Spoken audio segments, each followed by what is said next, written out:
Des hommages dans toute l'Europe à destination de Joe Biden qui a annoncé dimanche qu'il se retirait de la course à la présidence. Il a déclaré que son mandat de président avait été le plus grand honneur de sa vie et a accordé son soutien à sa vice-présidente Kamala Harris. Il a précisé qu'il s'adresserait à la nation dans le courant de la semaine pour donner plus de détails sur sa décision.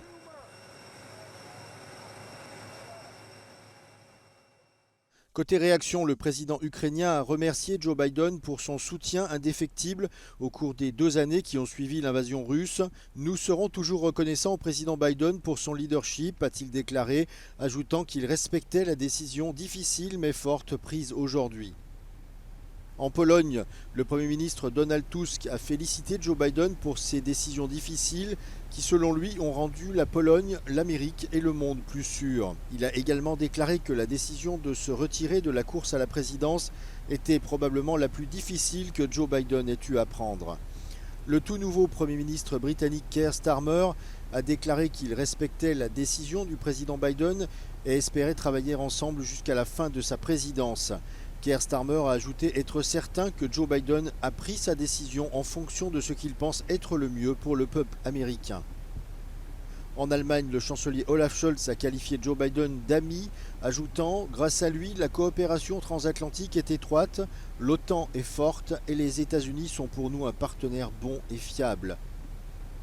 Et enfin, en Espagne, le chef du gouvernement, Pedro Sánchez, a souligné toute son admiration et sa reconnaissance pour la décision courageuse et digne du président, ajoutant que c'est un grand geste de la part d'un grand président qui a toujours lutté pour la démocratie et la liberté.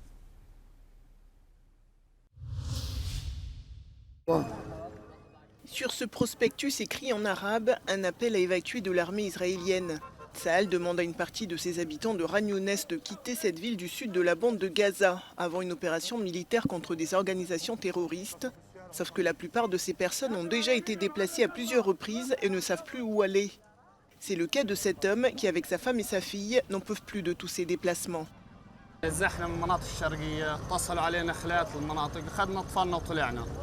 لا في مكان ضل آمن في القطاع ولا أي مكان قاعدين إحنا وصغارنا وطلعنا كل البيوت طلع نعرف شو وين رايحين كمان إحنا طالعين هينا بنمشي بالشوارع بنعرف شو وين رايحين. Les opérations militaires de l'armée israélienne se poursuivent, même dans les zones où elle avait annoncé avoir pris le contrôle. Depuis le mois d'octobre, le bilan de cette guerre dans la bande de Gaza dépasse les 39 000 morts selon le Hamas. Israël a par ailleurs annoncé la mort de 2 otages, alors que les négociations doivent reprendre cette semaine en vue d'un cessez-le-feu et d'une libération des otages détenus par le Hamas dans l'enclave palestinienne. C'est dans ce contexte que Benjamin Netanyahou est attendu à Washington. Le Premier ministre israélien doit rencontrer le président Joe Biden et s'adresser au Congrès américain mercredi.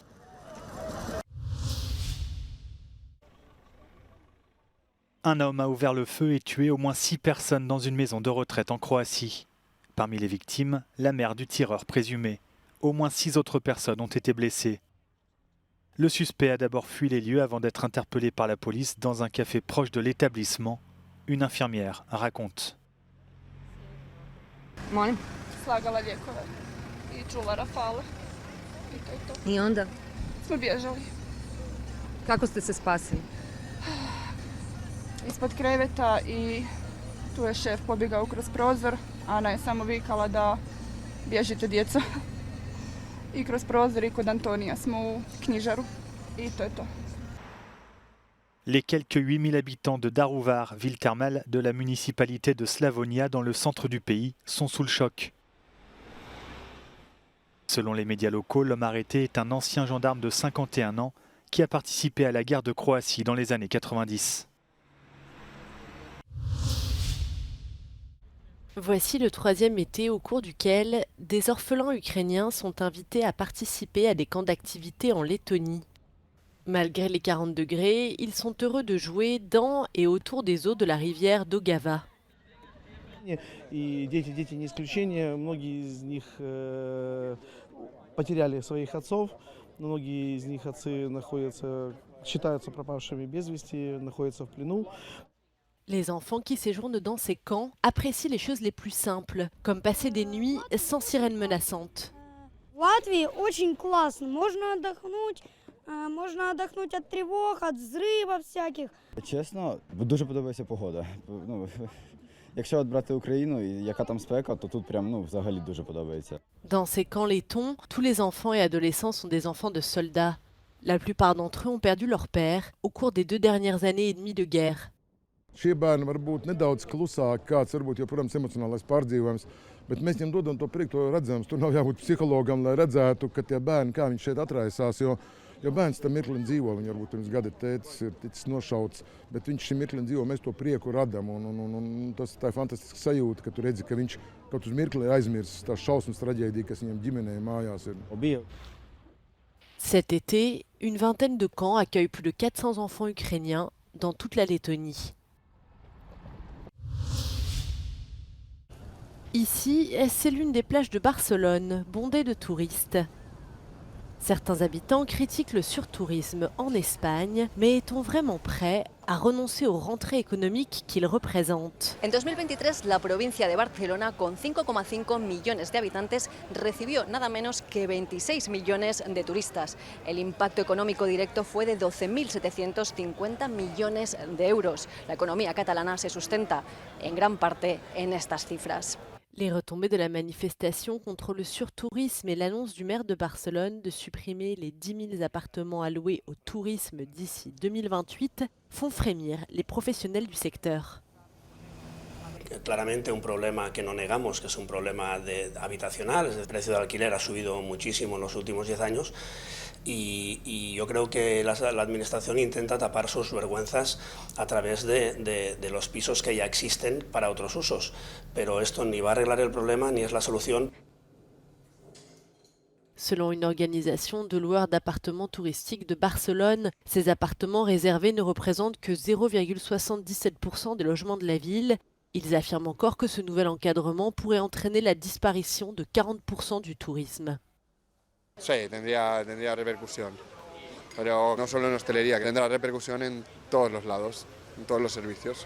Ahora en verano, todo el mundo sabe que en Barcelona la clientela local, entre el calor y que se va afuera, desaparece. El turista es básicamente el 50% de nuestra clientela.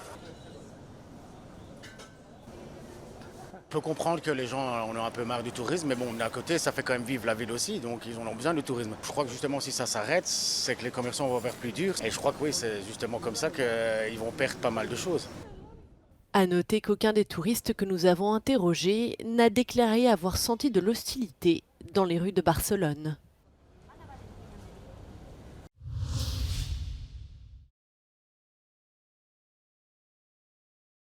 La mer du Nord deviendra-t-elle un refuge pour les vacanciers en mal de fraîcheur? Avec le réchauffement climatique, la côte belge sera-t-elle la côte d'Azur de demain? Alors qu'une partie du sud de l'Europe est frappée par les vagues de chaleur ces dernières années, certains touristes préfèrent se promener par 25 degrés en juillet à Knokkeheist, station balnéaire huppée de la côte flamande au bord de la mer du Nord.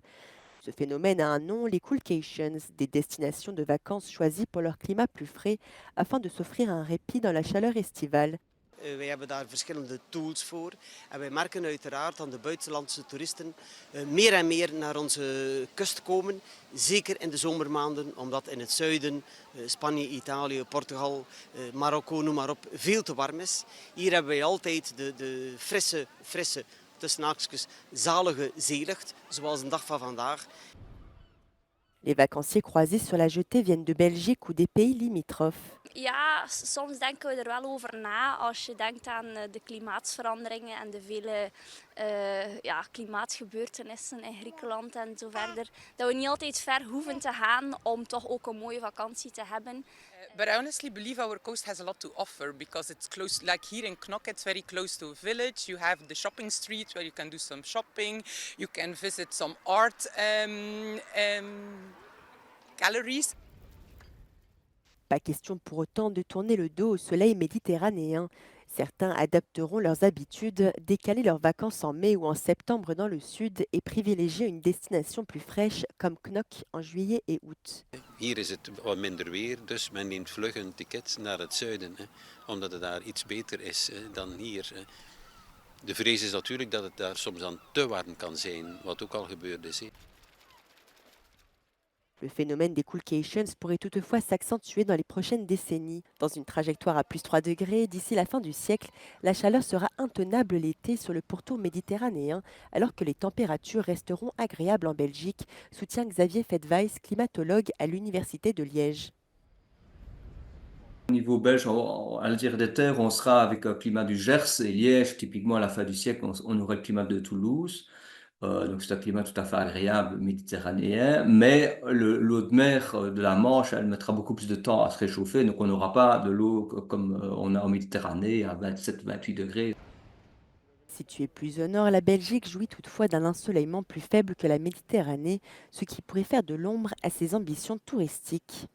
Autre défi, l'érosion côtière et la hausse du niveau des mers qui pourrait considérablement remodeler les paysages côtiers.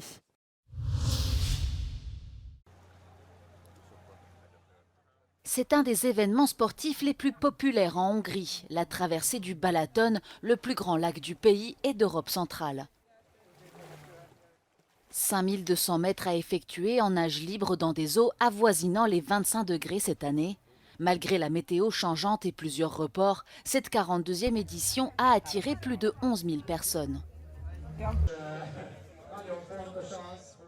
Bien que l'événement soit une course et qu'un bon entraînement soit fortement recommandé, la plupart des participants y voient avant tout un défi personnel et nagent à leur propre rythme. Cette année, les organisateurs ont récompensé 2 vainqueurs avec une traversée effectuée en 1 heure, 1 minute et 54 secondes.